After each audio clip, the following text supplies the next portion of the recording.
Let us step back in time, across 13 centuries, to a world where the edges of maps dissolved into mystery and the promise of unimaginable wealth. Picture yourself standing at the gates of Samarkand as dawn breaks over the Zeravshan Valley in the year 785 CE. The air carries whispers of jasmine and dust, the distant lowing of camels, and the polyglot murmur of a dozen languages flowing together like tributaries of a great river. This is the heart of the Silk Road. Not a single path, but a vast network of arteries pumping the lifeblood of civilization across the known world.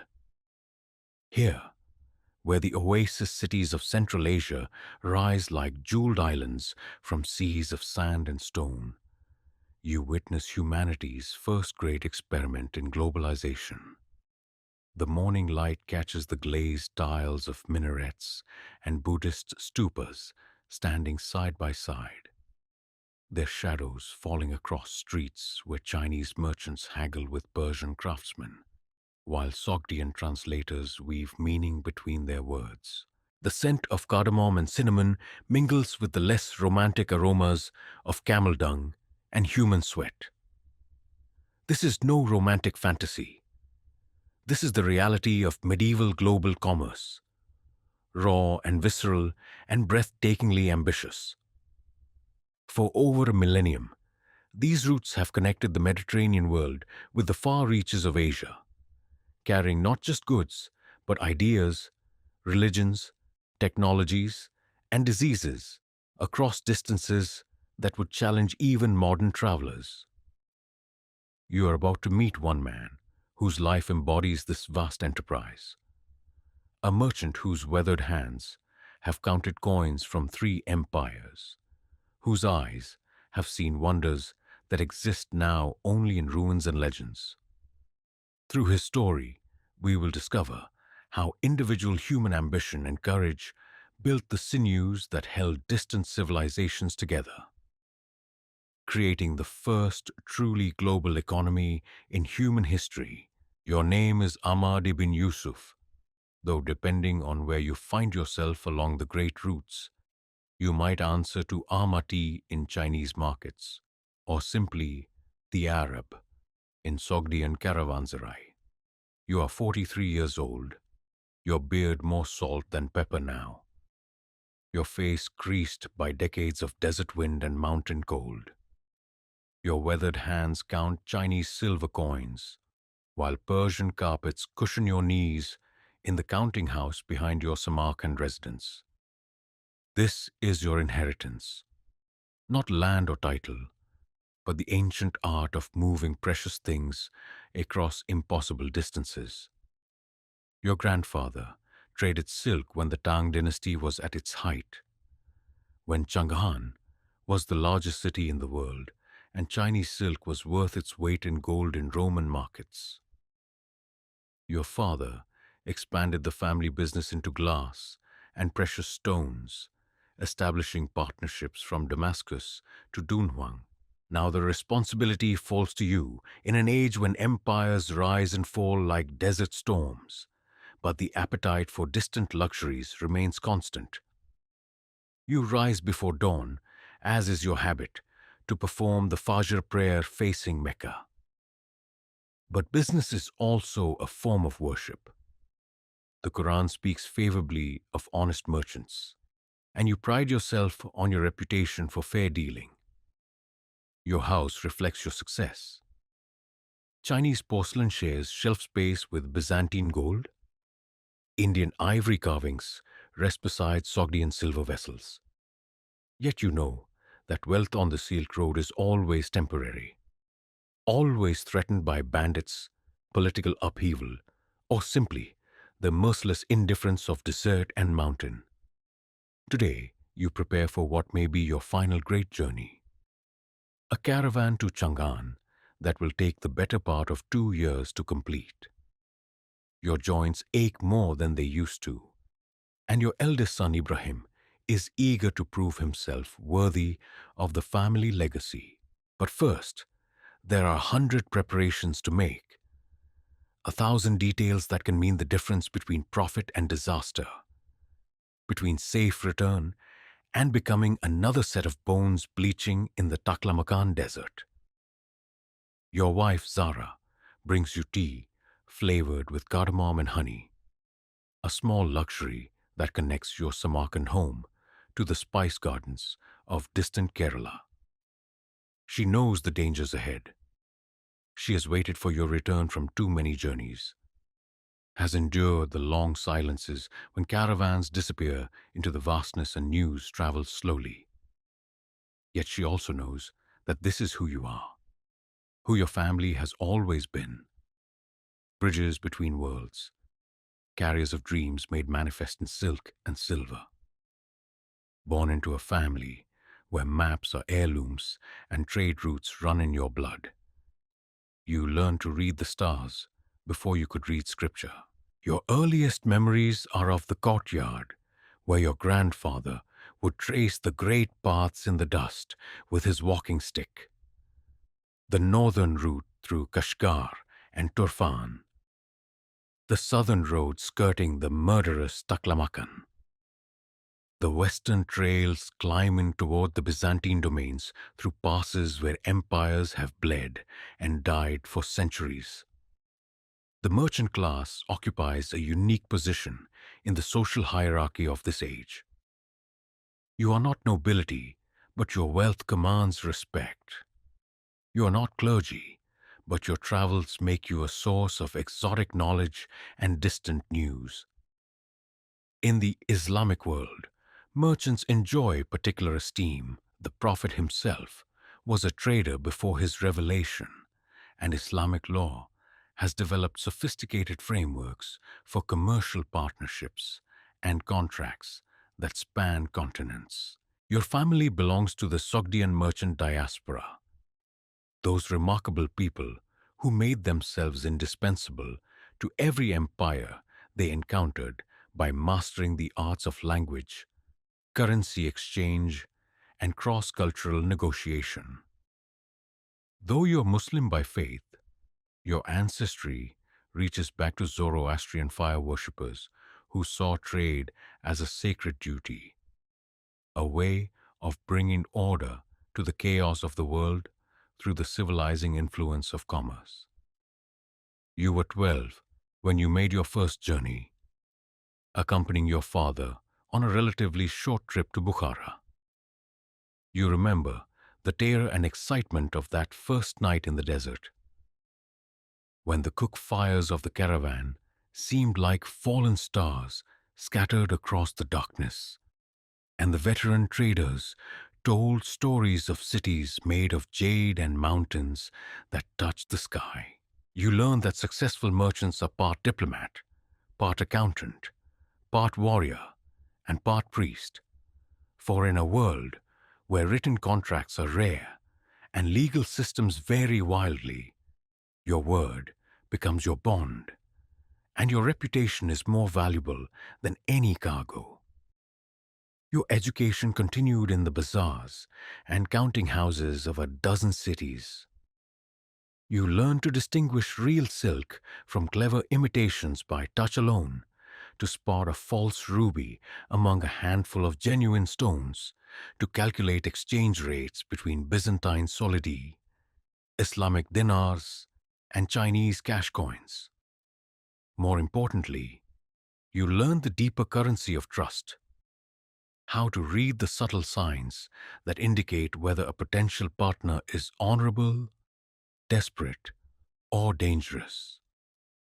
Forget the romantic tales of caravans laden with pure silk and chests of golden spices.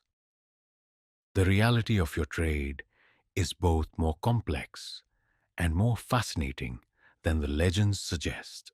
Your camels carry glass beads that will become treasured ornaments in Chinese noble houses, iron tools that represent technological advances sought by craftsmen across Asia, dried fruits that provide essential nutrients on long sea voyages, and medicinal herbs whose healing properties are worth more than precious metals to those who know their secrets. profit lives in the mundane as much as the exotic. A cargo of ordinary woolen cloth from Byzantine workshops might yield a fortune in Chinese markets, where its weaving techniques are unknown. Simple glass bottles, clear and perfectly formed, command premium prices in regions where local craftsmen cannot match their clarity. Even humble soap, perfumed with oils from the rose gardens of Damascus, becomes a luxury item in distant lands. Your account books, written in Arabic script but using numerical systems learned from Indian mathematicians, record transactions that span the known world. A bolt of Chinese silk purchased in Chang'an for 10 strings of cash might sell in Constantinople for enough Byzantine gold to buy a small estate. But between purchase and sale lie months of travel, dozens of tax payments, bribes to local officials, protection money to tribal chiefs, and the constant risk of total loss to bandit storms or simple misfortune. The arithmetic of survival is just as complex. Each Bactrian camel in your caravan can carry roughly 300 pounds across 3,000 miles, but only if you plan carefully for water, fodder, and rest. Overload the beasts and they die in the desert. Underload them and the journey becomes unprofitable. Every ounce of cargo must justify its space. A calculation that becomes literally a matter of life and death when the wells run dry and you must choose between water and goods. You have developed an eye for the kinds of items that transcend cultural boundaries. Jewelry that flatters any skin tone. Musical instruments whose appeal crosses linguistic barriers. Textiles whose patterns speak to some universal human aesthetic. The most successful trades often involve items that fulfill basic human needs, medicines that actually work, tools that make difficult tasks easier, or luxuries that allow people to display their status in socially acceptable ways. The preparation of a major caravan is a logistical ballet performed against a backdrop of controlled chaos. In the great courtyard behind your Samarkand residence, 50 Bactrian camels mill about in various states of preparation, their thick winter coats beginning to shed in anticipation of the desert heat to come. Each beast represents a significant investment. A good camel costs as much as a skilled craftsman earns in 2 years, and their health and temperament will largely determine the success of your expedition. Your caravan master, a grizzled Saudian named Rustam, who has been crossing these routes since before you were born, supervises the loading with the precision of a military commander. Every item must be weighed, catalogued, and positioned for optimal balance. Too much weight on one side, and the camel will develop sores that can become infected and fatal. Too little padding, and the constant rubbing of packs will create wounds that attract flies and predators. The camels themselves are remarkable creatures, perfectly adapted for this harsh trade. Their broad, padded feet distribute weight evenly on sand and rock. Their long eyelashes and closable nostrils protect against sandstorms. And there to go weeks without water makes them living symbols of the desert's austere beauty. But they are also temperamental, stubborn, and possessed of memories that seem to catalogue every slight or kindness they have received. You watch as bolts of silk are wrapped in oiled leather and placed in specially constructed wooden frames that will protect them from moisture and crushing. Chinese porcelain, fragile as butterfly wings but incredibly valuable, is cushioned in bales of raw cotton that will itself be sold at the journey's end. Iron ingots, heavy but essential for the toolmakers of Chang'an, are distributed among the strongest camels to prevent any single animal from being overburdened. The human element of the caravan requires equal attention. You have assembled a company of 37 men, guards armed with curved swords and composite bows, guides who know the hidden springs and safe passages, interpreters who speak the languages of the territories you will cross, and specialists in everything from veterinary medicine to celestial navigation. Each man represents a mouth to feed and a loyalty to maintain, but also a skill that might save the entire expedition. Water containers made from sewn leather and sealed with pitch line the sides of many packs, the most precious cargo of all in the waterless reaches ahead. You have calculated and recalculated, allowing for evaporation, spillage, and consumption by both men and animals. The mathematics of thirst leave no room for error. Miscalculate by even 10%, and the desert will claim everything.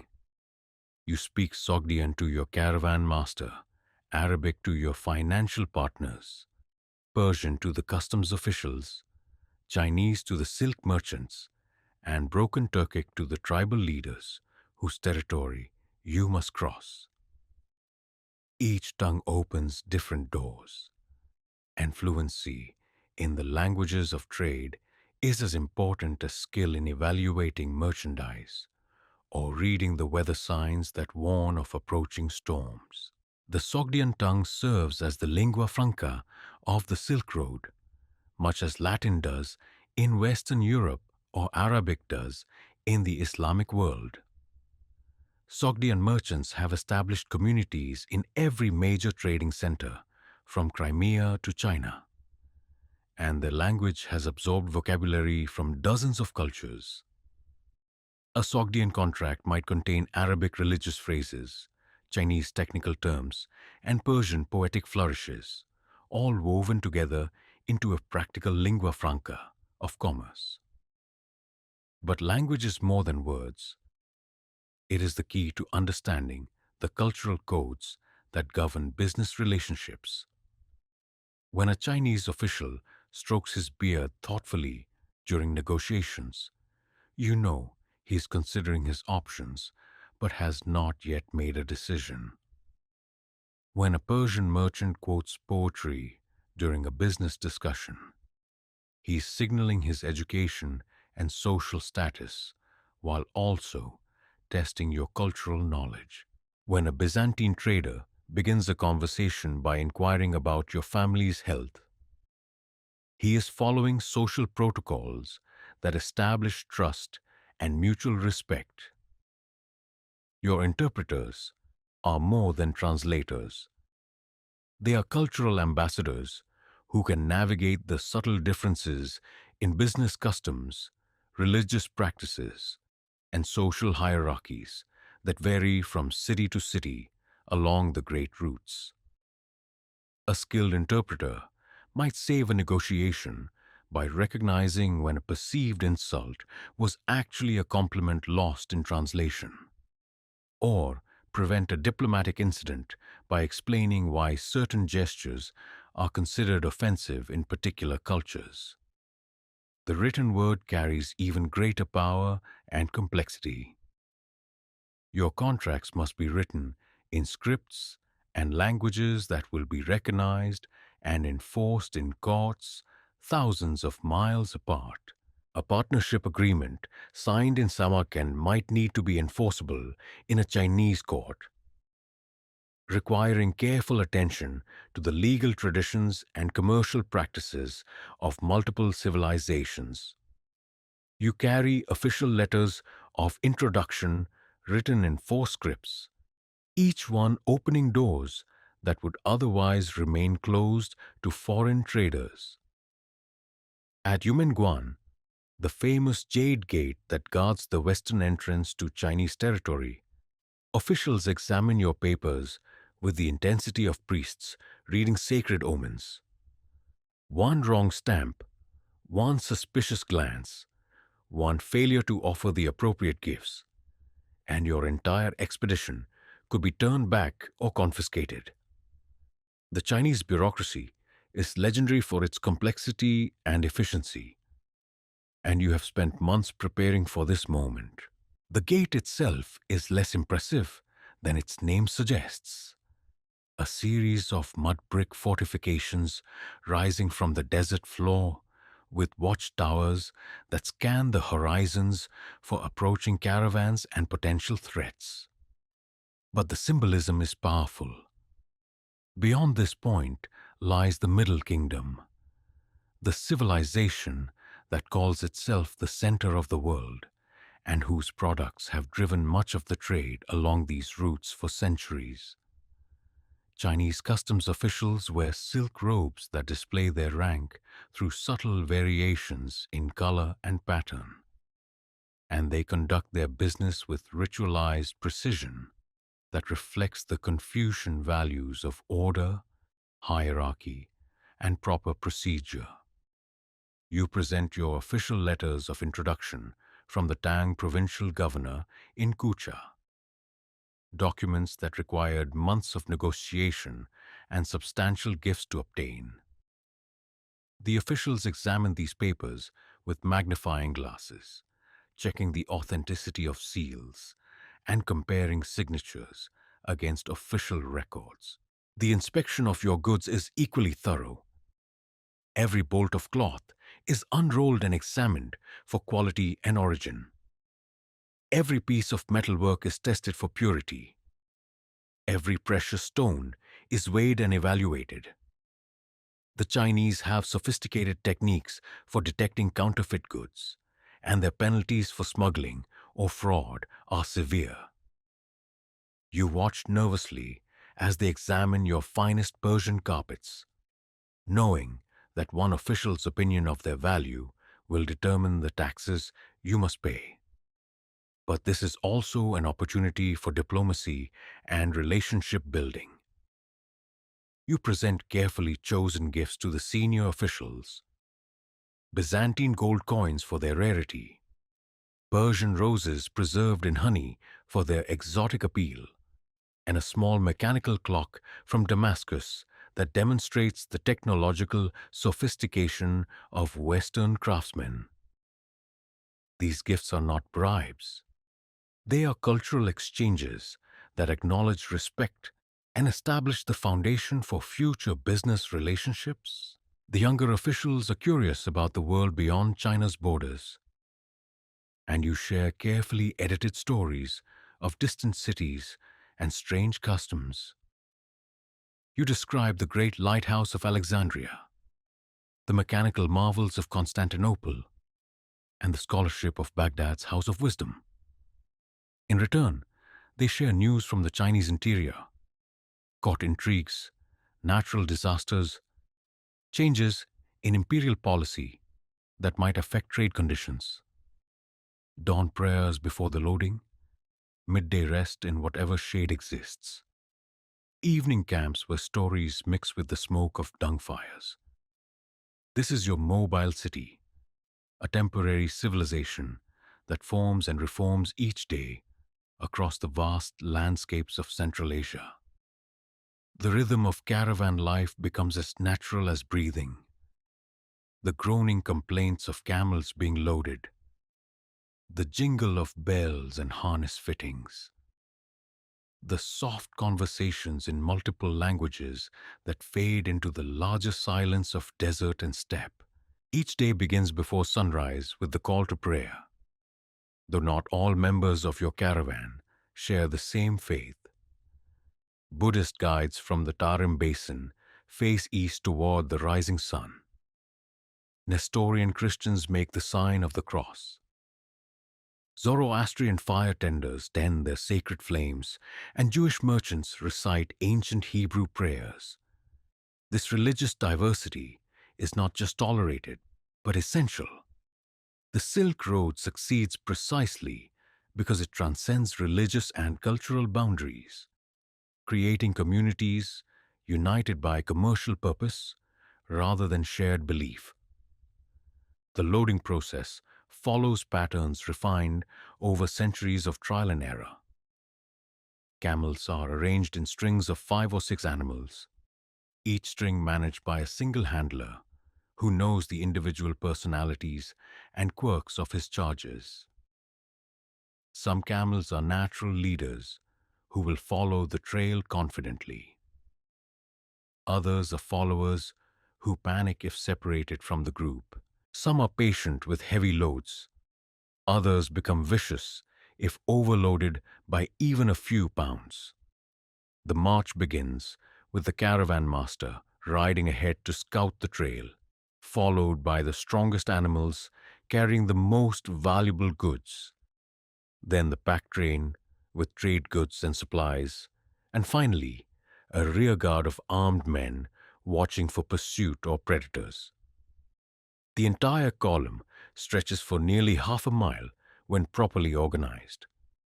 A serpentine procession of humanity and commerce moving across landscapes that dwarf individual human ambitions. Midday brings the blessed relief of rest, usually in whatever shade can be found.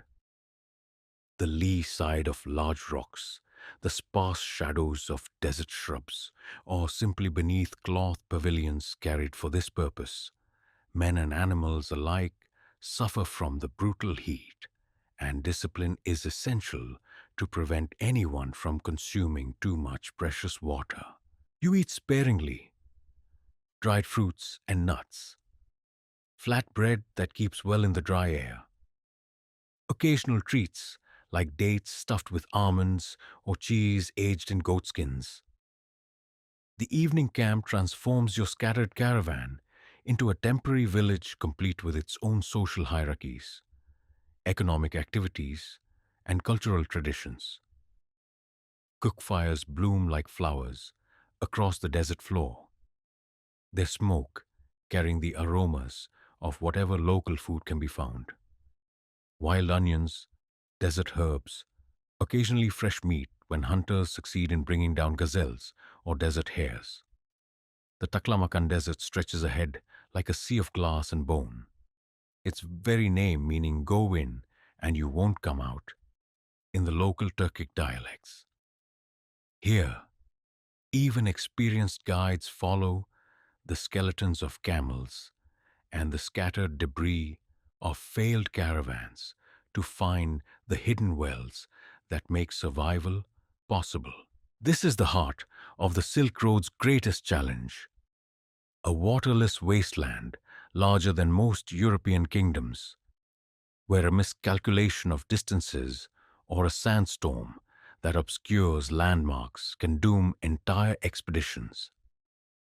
Your guide Yusuf claims to know every spring and hidden water source in this desolation, but his weathered face shows the strain of responsibility. He has crossed the Taklamakan 47 times, he tells you, and lost caravans on 3 of those crossings. Not to bandits or political upheaval, but to the simple arithmetic of thirst. The desert keeps precise accounts, and it always collects its debts. The landscape is both beautiful and terrifying in its absolute indifference to human ambition. Sand dunes shift like frozen waves, their patterns changed by every wind, creating a geography that exists nowhere in maps or human memory. The silence is so complete that it seems to have physical weight, broken only by the soft whisper of sand against sand and the distant calls of camels, whose complaints echo off invisible rock formations. Water becomes the measure of all value here. Your carefully calculated supplies must last for 12 days of crossing, with a reserve for emergencies that could extend the journey if storms or other delays intervene. Each morning, you personally inspect the leather water containers, checking for leaks or damage that could prove fatal. The water itself has become warm and brackish, flavored with the taste of treated leather and chemical preservatives, but it represents life itself in the sterile vastness. The psychological challenge equals the physical hardship. Men begin to see mirages, not just of water, but of entire cities shimmering in the heat haze, complete with minarets, market squares, and waving crowds. Some of your younger traders have never experienced such isolation and begin to show signs of distress, jumpiness, sudden outbursts of anger, or conversely periods of withdrawn silence that worry the veteran travelers. Navigation requires skills that border on mystical. During the day, when the sun's position can be determined despite the glare and heat distortion, progress is relatively straightforward. But night travel, necessary to avoid the worst heat, depends on reading the stars with accuracy that allows no margin for error. Your guide uses not just the major constellations, but subtle variations in the color and intensity of individual stars. Knowledge passed down through generations of desert crossings. The discovery of Meran, an oasis settlement abandoned centuries ago, provides a day's rest and the precious opportunity to refill water containers from a well that still produces sweet, clear water. The ruins around the well tell their own story. Fragments of Buddhist art mixing with Zoroastrian fire altars and Chinese administrative buildings. Evidence of the cosmopolitan civilization that once flourished along these routes before climate change and political upheaval left only ghosts and memories. After weeks of emptiness, Kashgar rises from the desert like a fever dream of domes and minarets, its bazaars pulsing with the heartbeat of continental commerce. The city sits at the crucial junction where routes from China, India, Central Asia, and the distant Mediterranean converge, creating a permanent carnival of languages, currencies, and cultures that never sleeps and never rests. The approach to Kashgar through its famous mulberry groves feels like emerging from a nightmare into paradise. Green leaves rustle in irrigation channels fed by snowmelt from the distant Pamirs, and the sound of running water seems impossibly luxurious after weeks in the waterless desert. Children run alongside your caravan, offering fruit and calling out prices in half a dozen languages. Their voices bright with the universal enthusiasm of young merchants learning their trade. The city's walls are built from mud brick baked to the hardness of stone, their surfaces decorated with geometric patterns that reflect Islamic artistic sensibilities, while incorporating motifs borrowed from Chinese, Indian, and Persian traditions. Guard towers rise at regular intervals, manned by soldiers whose equipment reveals the city's position at the crossroads of military technologies. Chinese crossbows, Persian curved swords, Indian chainmail, and European-style helmets brought by traders from distant Byzantium. Inside the walls, Kashgar reveals itself as a living encyclopedia of Silk Road commerce. The Great Bazaar occupies several acres of covered passages and open courtyards, its sections organized by commodity and craft. Silk merchants in the eastern quarter, metal workers near the southern gate, spice dealers clustered around the central mosque, and money changers operating from heavily fortified buildings that serve as primitive banks. The architecture reflects this cultural fusion in every detail. Buddhist stupas share skylines with Islamic minarets. Zoroastrian fire temples operate alongside Nestorian churches, and Chinese-style pagodas house Arabic schools and Persian libraries. Building techniques borrowed from multiple traditions create structures that are uniquely Central Asian. thick walls for insulation against desert heat and mountain cold, flat roofs for drying fruits and storing supplies, and central courtyards that provide private spaces for families while connecting to the larger urban community. Your first priority is finding suitable lodging for your caravan at one of the city's many caravanserai, fortified compounds that combine the functions of hotel, warehouse, stable, and trading post. The Khan al Harir, the Silk Inn, enjoys the best reputation among merchants dealing in luxury goods, and its proprietor, a Sogdian named Mir, who has prospered in this trade for 30 years, greets you with the elaborate courtesy reserved for returning customers whose credit is good and whose word can be trusted. In the carpet-covered halls of the bazaar, a handshake carries more weight than a king's seal, and your word, tested across thousands of miles and dozens of transactions, becomes your currency in negotiations that can make or break family fortunes. The art of Silk Road commerce involves far more than simple buying and selling. It requires psychological insight, cultural sensitivity, and an almost mystical ability to assess the true value of goods whose worth varies dramatically from market to market. Your first major negotiation in Kashgar involves a Damascus steel blade whose reputation has preceded it along the trade routes. The weapon was forged by a master craftsman whose techniques remain secret. Its steel folded and refolded hundreds of times to create patterns that seem to flow like water across the metal's surface. In Damascus, such a blade might cost the equivalent of 50 Byzantine gold pieces.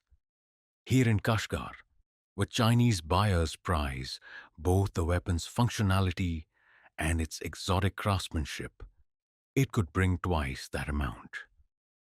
The potential buyer is Li Wei, a Chinese merchant who supplies weapons to imperial armories and private collectors throughout the Middle Kingdom. His examination of the blade reveals sophisticated understanding of metallurgy. He tests the edge's sharpness on silk threads, examines the patterns in the steel under different lighting conditions, and checks the balance and flexibility with the expertise of someone who has handled hundreds of fine weapons. The negotiation proceeds through ritual stages that reflect centuries of commercial tradition.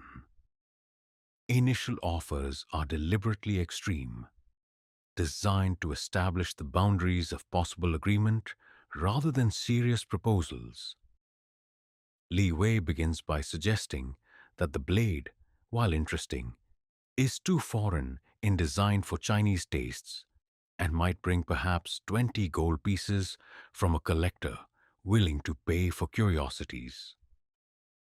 You counter by describing the weapon's legendary sharpness, its creator's reputation throughout the Islamic world, and the high prices similar blades have commanded in Byzantine markets.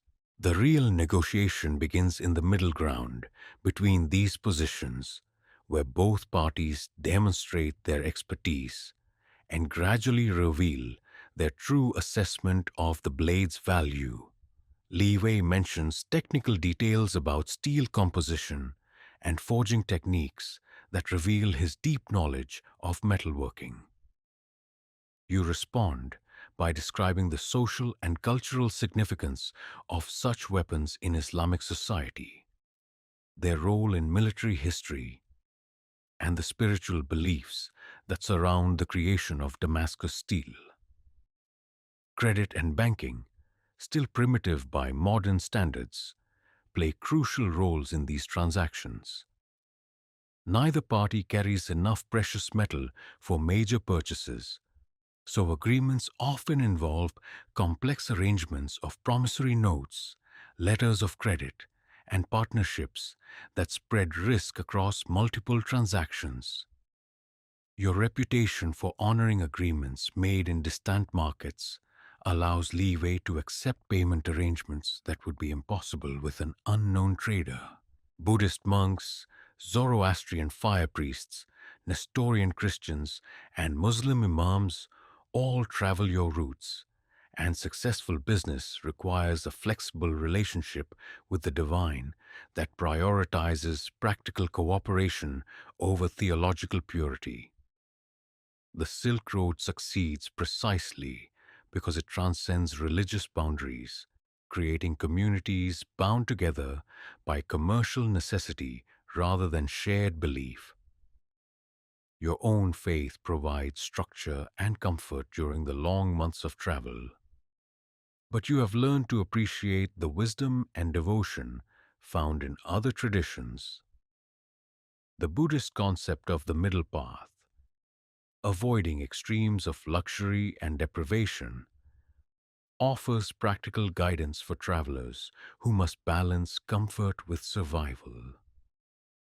Zoroastrian emphasis on good thoughts, good words, and good deeds creates ethical frameworks that transcend cultural boundaries.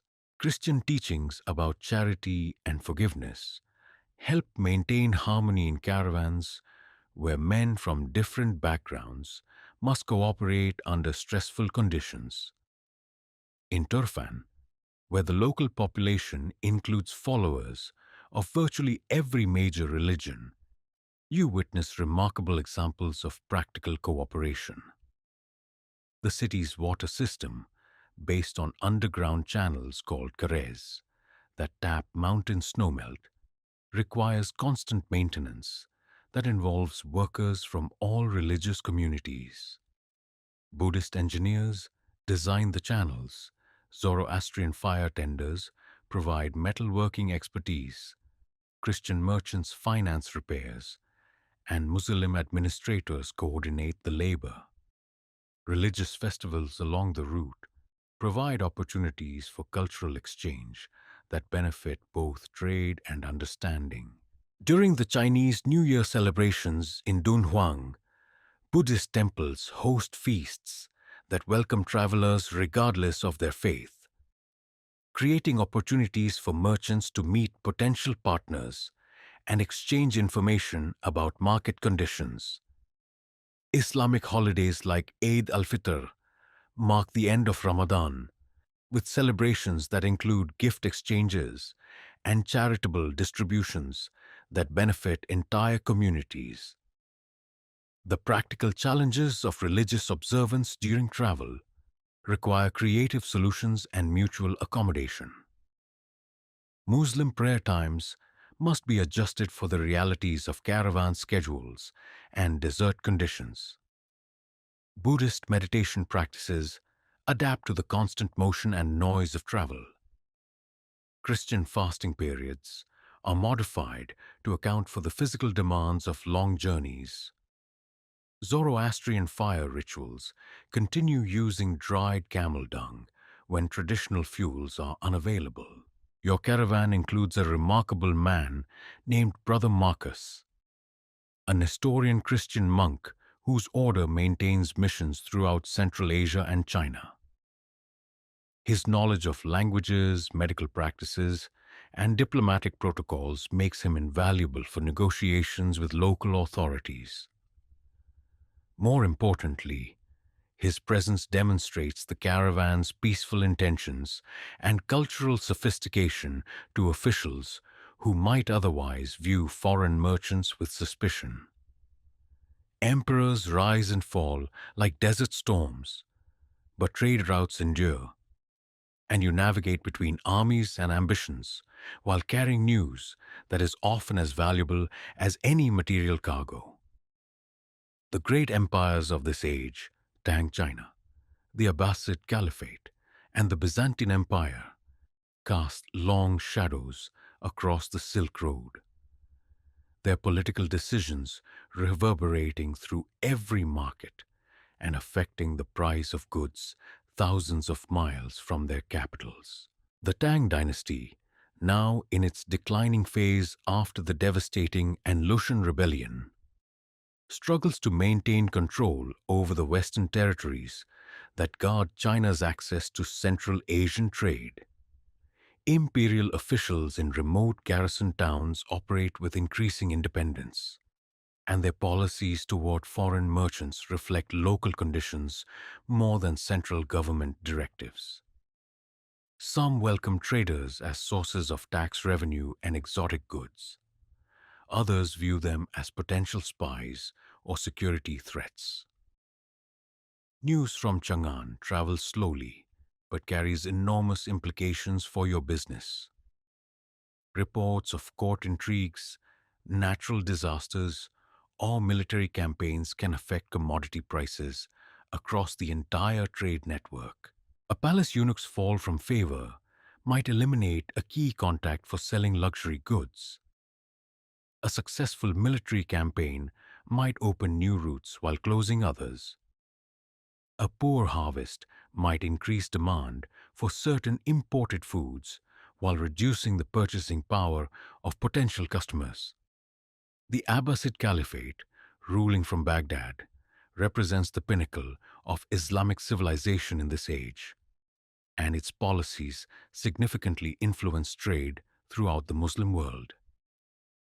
Caliph Harun al-Rashid's court, immortalized in later centuries in the tales of the Arabian Nights, attracts scholars, artists, and merchants from across the known world. The Caliph's diplomatic relations with Tang China and Byzantium directly affect the political climate that governs long-distance trade.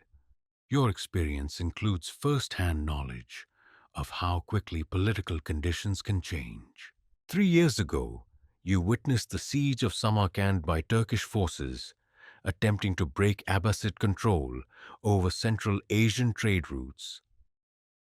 The city's successful defense preserved established commercial relationships, but the experience reminded everyone how precarious these connections could be. Merchants who had invested heavily in goods destined for Turkish territories found their plans disrupted, while others who had cultivated relationships with multiple political factions were able to adapt quickly to changing circumstances. Byzantine policies toward Eastern trade reflect that empire's complex relationship with both Islamic powers and Chinese civilization. Constantinople serves as the western terminus for many Silk Road goods, but Byzantine merchants also compete with Islamic traders for access to Chinese products. Imperial regulations regarding foreign merchants change frequently based on diplomatic relations, military situations, and the personal preferences of individual emperors. The Pamir passes are graveyards disguised as trade routes, where you must pay mountain lords their tribute, or join the bones that mark the failures of previous expeditions. Here, at altitudes where the air itself becomes a precious commodity, the romantic myths of Silk Road commerce meet the harsh reality of organized banditry and political extortion that has plagued these routes since ancient times. The approach to the high passes reveals landscapes of terrible beauty, snow-capped peaks that seem to pierce the sky itself, valleys carved by glaciers into shapes that challenge human comprehension, an air so clear that distant mountains appear close enough to touch. But this beauty masks dangers that have claimed countless lives. Altitude sickness that can kill the strongest men. Sudden weather changes that turn pleasant valleys into frozen death traps.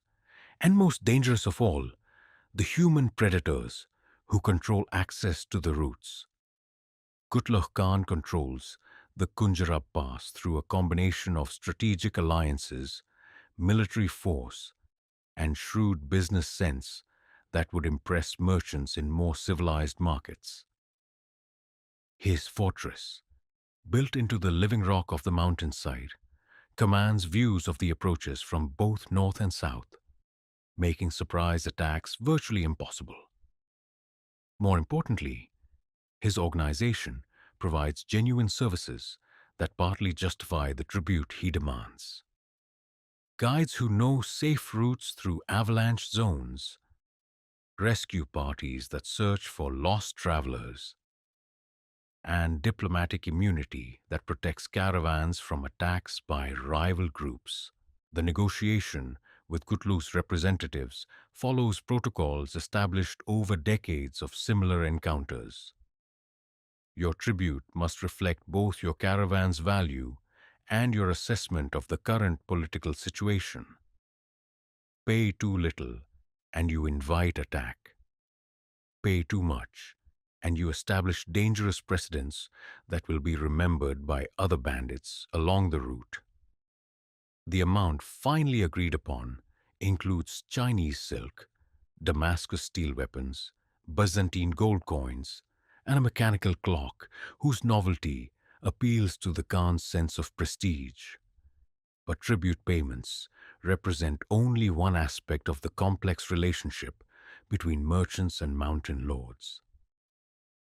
Kutluk's organization also serves as an information network that provides valuable intelligence about conditions ahead.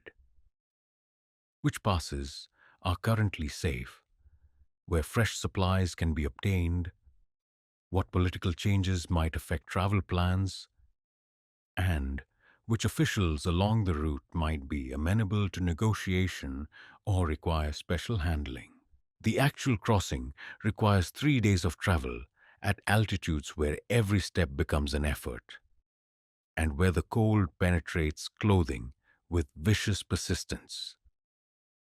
Men and animals alike suffer from the thin air, and several of your camels develop altitude sickness that forces you to redistribute their loads among the remaining beasts. The trail itself barely deserves the name. A narrow track carved into cliff faces where a single misstep could send an entire caravan plunging into chasms whose depths disappear into darkness. While you journey for months across desert and mountain, your wife, Zara, manages the warehouse, negotiates with suppliers, and keeps the family business alive through her own network of relationships and commercial expertise. The romantic image of Silk Road commerce focuses on male merchants and their epic journeys, but the reality includes numerous women whose contributions are essential to the trade's success, whether they remain at home or travel the routes themselves. Zara's responsibilities extend far beyond household management. She maintains correspondence with business partners throughout Central Asia, tracking market conditions and identifying opportunities that might influence your trading decisions. Her knowledge of textile production allows her to evaluate the quality of silk and wool offered by local suppliers, while her understanding of precious stones and metalwork helps prevent the family business from being deceived by clever counterfeits. The separation imposed by your travels places enormous strain on family relationships, but it also creates opportunities for women to exercise authority and independence that might not exist in more settled circumstances. Zara has developed her own reputation for fair dealing and commercial acumen, and several female merchants prefer to conduct business with her rather than waiting for your return. These relationships have proved profitable in ways that go beyond simple financial calculations, creating networks of mutual support that help families survive the uncertainties of long-distance trade. Some women travel the routes themselves, though they remain largely invisible in historical records that focus on male merchants and political leaders. In Bukhara, you have dealt with Golnar, a Persian widow who inherited her husband's trade connections and now operates one of the most successful perfume and cosmetics businesses along the western routes. Her knowledge of rose cultivation and distillation techniques allows her to produce oils and fragrances that command premium prices in Chinese and Byzantine markets. The practical challenges faced by traveling women require careful planning and cultural sensitivity. Islamic law provides some protection through regulations governing travel and business conduct, but enforcement varies greatly depending on local customs and political conditions. Women merchants often travel in family groups or attach themselves to larger caravans where their presence can be accommodated within existing social structures.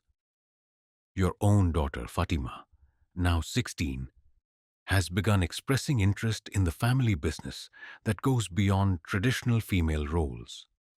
She has learned to read Chinese characters and can perform complex calculations involving currency exchanges and profit margins. Her marriage, when it comes, will likely be influenced by business considerations as much as personal compatibility, potentially creating new partnerships that expand the family's commercial network.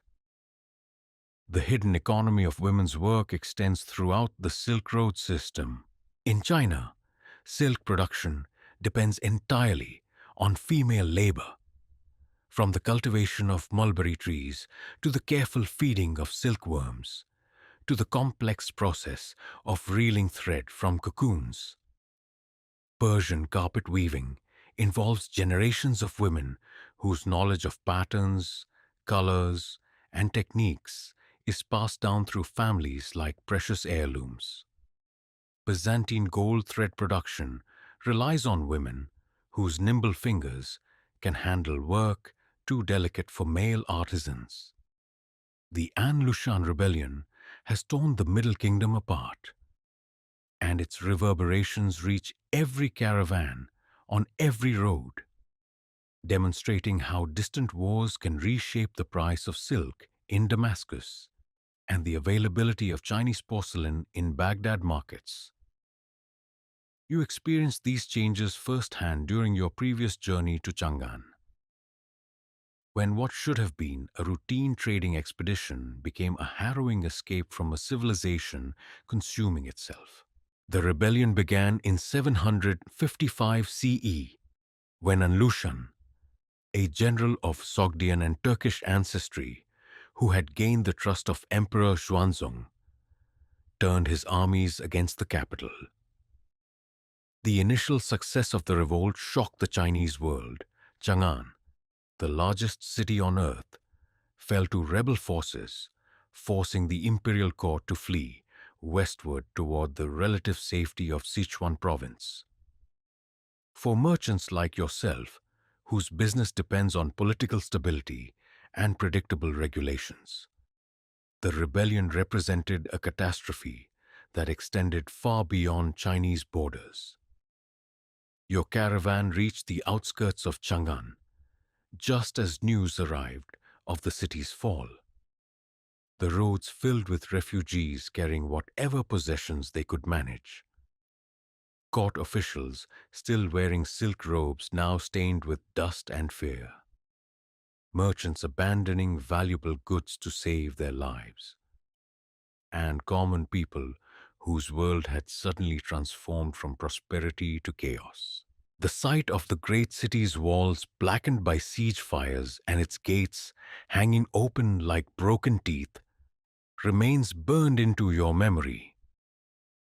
The economic impact extended throughout the Silk Road network with the inexorable logic of connected markets.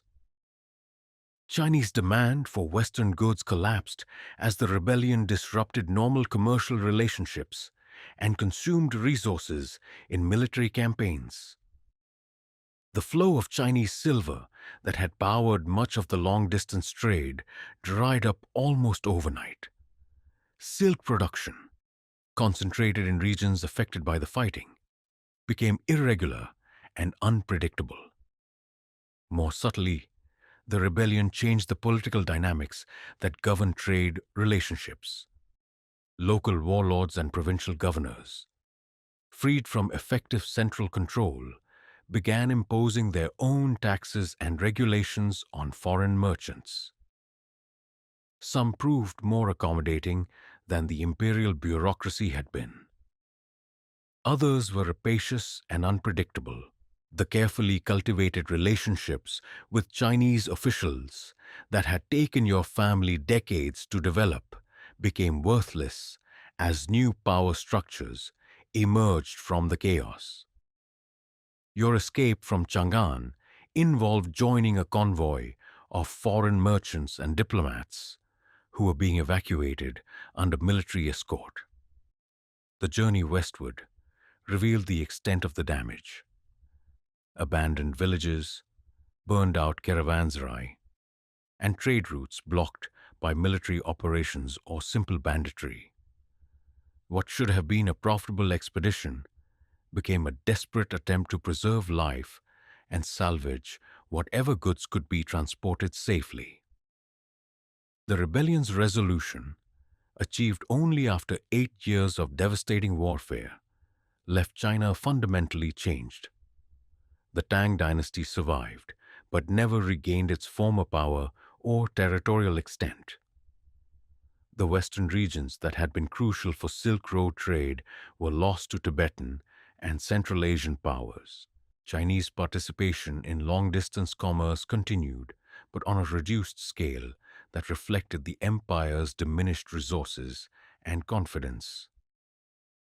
The same routes that carry precious goods also carry invisible killers. And when plague strikes a caravan, survival becomes more precious than any treasure you might transport across the desert wastes. Disease represents perhaps the greatest uncontrolled risk in Silk Road commerce, unpredictable, unstoppable, and capable of transforming a profitable expedition into a moving catastrophe that spreads death from city to city along the trade networks. Your first encounter with epidemic disease came during a journey to Merv, when what began as a few cases of fever among the caravan guards developed into a full outbreak that killed a third of your company and forced the abandonment of valuable cargo in the desert. The disease struck with terrifying speed. Men who seemed healthy at dawn were dead by sunset, their bodies swollen and discolored in ways that defied understanding. The response to plague reveals both the best and worst aspects of human nature under extreme stress. Some men abandon their companions at the first sign of disease, fleeing into the desert with whatever supplies they can carry. Others remain to care for the sick despite obvious risks to their own lives. The bonds of loyalty and self-interest that normally govern caravan relationships dissolve under the pressure of mortal fear, creating new hierarchies based on courage, compassion, and the simple determination to survive. Medical knowledge along the Silk Road combines traditions from multiple civilizations, each offering different approaches to understanding and treating disease. Chinese physicians emphasize the balance of internal energies and use acupuncture and herbal remedies that often prove surprisingly effective. Islamic medical tradition, based on Greek sources but enhanced by centuries of practical experience, provides systematic approaches to diagnosis and treatment. Indian Ayurvedic practices contribute knowledge of medicinal plants and dietary therapies that help maintain health during long journeys.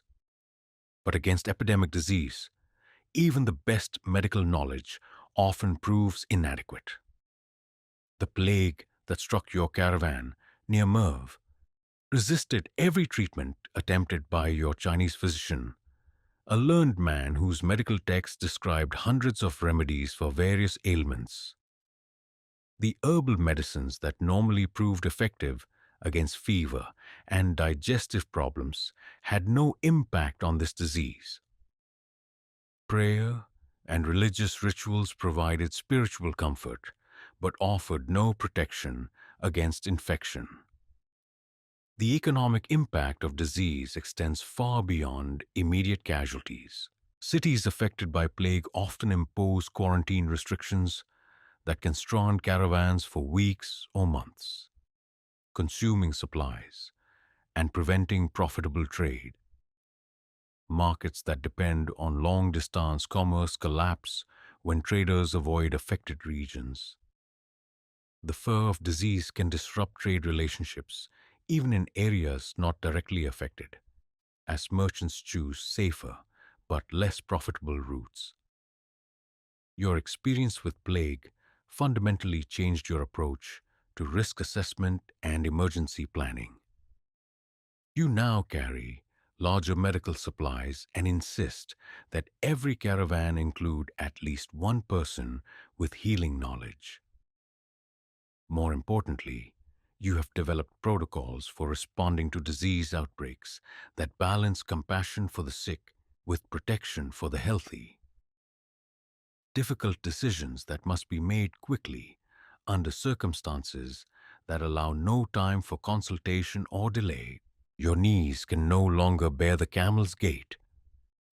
Your eyes struggle with the account books, and your son Ibrahim watches with mixture of eagerness and concern as you prepare for what may be your final great journey to the distant markets of China.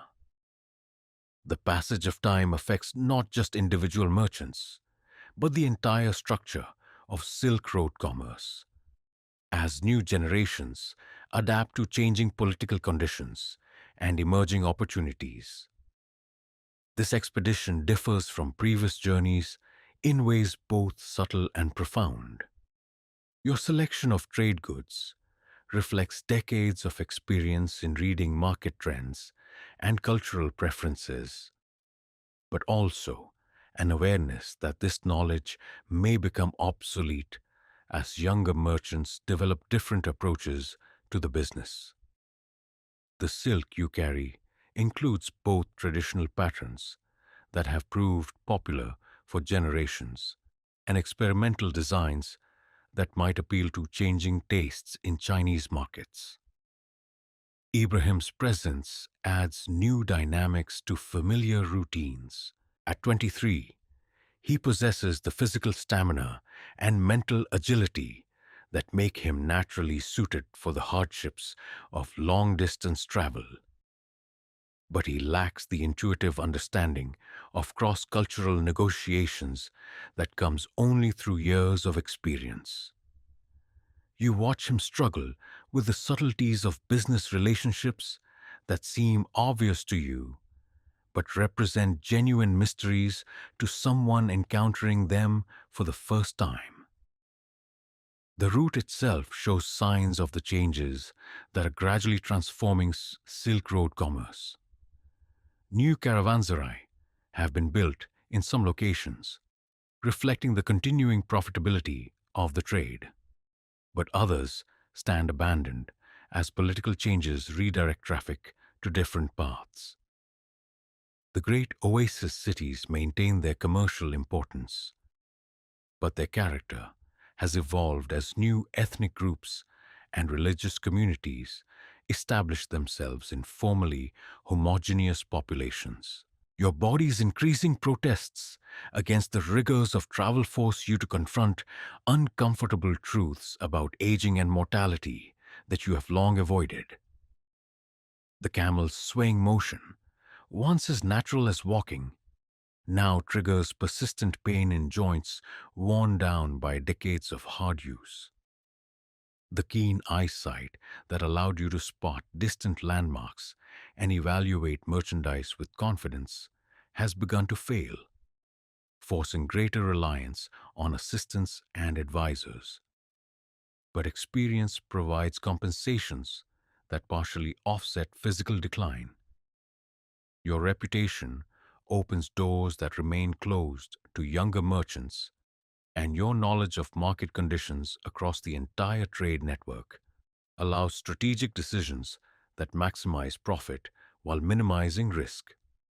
Suppliers trust your judgment about quality and quantity, while customers respect your honesty in representing goods and negotiating prices. The changing political landscape affects travel in ways both obvious and subtle. Some traditional routes have become safer as local rulers recognize the economic benefits of protecting merchant traffic. Others have grown more dangerous as political instability creates opportunities for bandits and reduces the effectiveness of law enforcement. Your knowledge of these changes, accumulated through personal experience and correspondence with other merchants, provides crucial advantages in planning safe and profitable itineraries.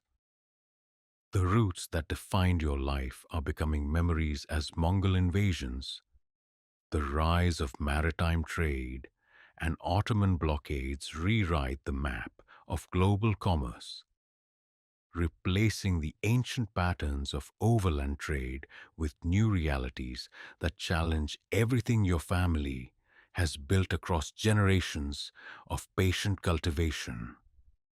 You stand once more in the great bazaar of Samarkand, but the sounds and sights have changed in subtle ways that speak to larger transformations. Fewer Chinese merchants appear in the silk sections, reflecting the Middle Kingdom's increasing isolation and internal focus.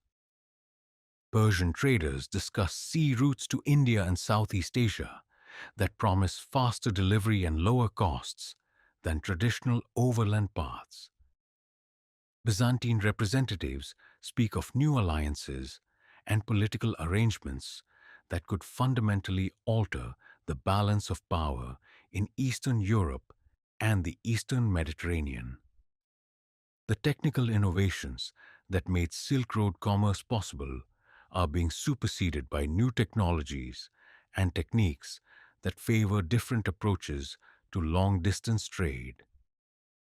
Improvements in shipbuilding and navigation make sea voyages safer and more predictable than overland travel.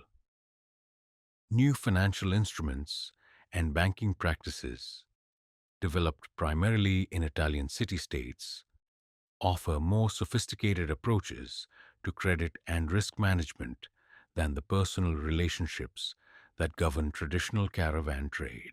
Your own family's business reflects these broader changes in ways both encouraging and troubling.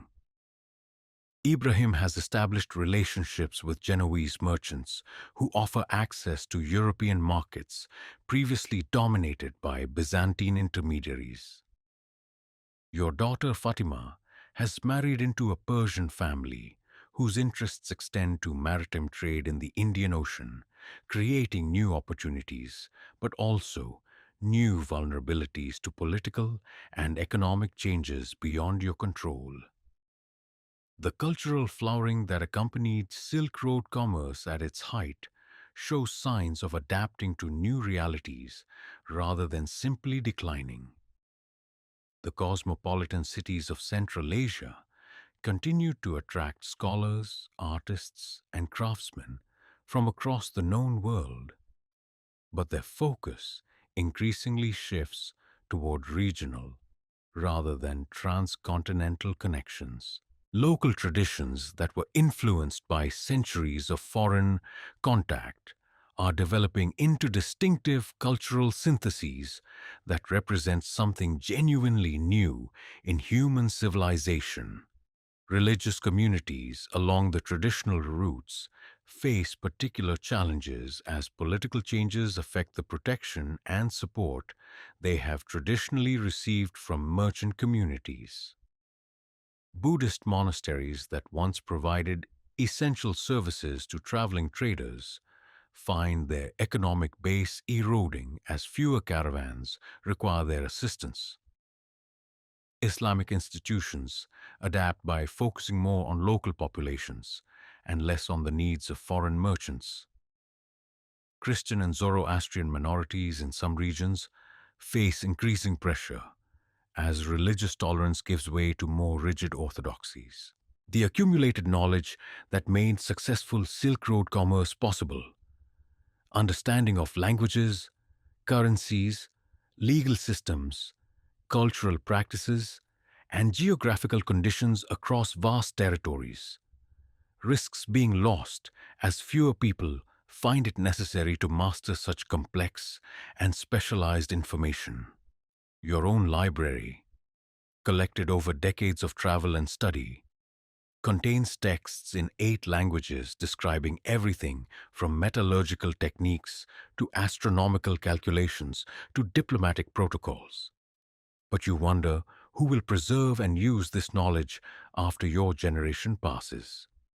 Standing once more at the gates of Samarkand, now as an old man whose steps have slowed but whose memories remain sharp, you understand with crystalline clarity that you were not just a merchant, but a blood vessel in the body of human civilization, pumping culture and knowledge across the arteries of the world through the simple act of carrying goods from one market to another. The morning light catches the same glazed tiles that welcomed you as a young man full of ambition and dreams of fortune. But your perspective has transformed through decades of experience into something approaching wisdom. The individual transactions that once seemed so important, the successful negotiations, the profitable sales, the careful calculations of profit and loss, now reveal themselves as part of something far larger and more significant than personal commercial success. You realize that every bolt of silk you carried from Chinese workshops to Persian markets carried with it the knowledge and techniques of its creators. Every piece of glassware transported from Syrian furnaces to Central Asian cities spread understanding of chemical processes and artistic traditions.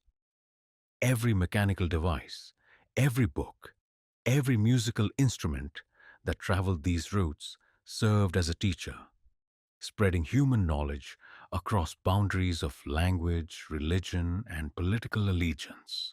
The people you encountered along the way, Chinese officials, Persian poets, Byzantine craftsmen, Indian mathematicians, Arab geographers, were connected through your journeys into a vast network of intellectual and cultural exchange that transcended the political divisions and religious conflicts that dominate historical narratives. In the caravanserai, where merchants from a dozen cultures shared meals and stories. In the bazaars, where different traditions of craftsmanship competed and inspired each other. In the counting houses, where mathematical techniques developed in one civilization found application in the commercial practices of another. You witnessed the birth of truly global civilization. The decline of the traditional Silk Road that you have observed during your lifetime represents not just the end of a commercial system, but a fundamental change in how human cultures interact with each other. The intimate, personal relationships that govern traditional caravan trade, relationships that require deep understanding of different languages, customs, and values, are being replaced by more efficient but less human forms of exchange that prioritize speed and standardization over cultural understanding. Yet the legacy of the Silk Road extends far beyond its commercial importance. The cities it connected continue to exist, their populations enriched by centuries of cultural mixing that created new forms of art, literature, science, and philosophy. The languages it spread continue to carry ideas across vast distances. The technologies it transmitted continue to influence human development in ways both obvious and subtle. As the sun sets over the mountains that have witnessed countless caravans beginning and ending their journeys, you feel a profound sense of completion rather than loss. Your life's work contributed to something that will outlast any individual merchant, any single empire, any particular political or economic system. You helped weave the threads that connected human civilizations into a tapestry rich enough and strong enough to survive the changes that have ended the age of the great caravans. The young merchants who will replace your generation will find different paths to prosperity, develop new techniques for crossing cultural boundaries, and create their own networks of exchange that respond to the opportunities and challenges of their time. But they will build upon foundations that you and thousands of merchants like you established through decades of patient work in the borderlands between civilizations. The Silk Road lives on not in the abandoned caravanserai or the shifting sands that have covered ancient paths, but in the human capacity for curiosity, creativity, and cooperation that drove merchants to risk everything in pursuit of connection with distant peoples and places. That spirit, more than any specific route or trading system, represents the true legacy of the great age of overland commerce that defined your life and shaped the world your descendants will inherit. In the end, you understand that you are both larger and smaller than you imagined. Smaller because you were just one individual among thousands who participated in this great enterprise, but larger because your individual choices and actions contributed to one of humanity's greatest achievements, the discovery that different peoples, despite their surface differences, share fundamental aspirations that make communication, cooperation, and mutual prosperity not just possible, but inevitable. The gates of Samarkand will continue to welcome travelers long after your own journeys have ended. And in their ancient stones lies a promise that human curiosity and ambition will always find ways to bridge the distances that seem to separate us from each other.